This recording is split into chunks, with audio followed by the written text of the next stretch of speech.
front of me is Blackview Tab 16 Pro, and today I would like to show you how you can add a password to Google Passwords Manager.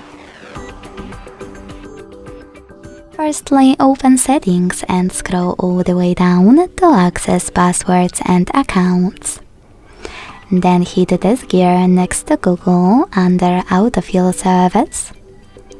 Select Google Password Manager, and to add a password, select Passwords on the left and click on Add Password.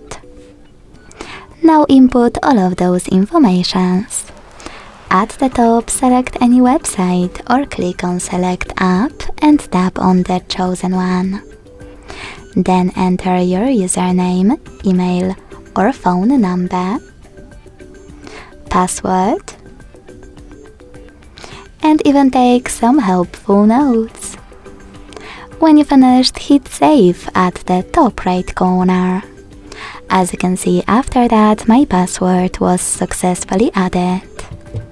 Thanks so much for watching. If you enjoyed this video, leave a like, comment and subscribe. Bye!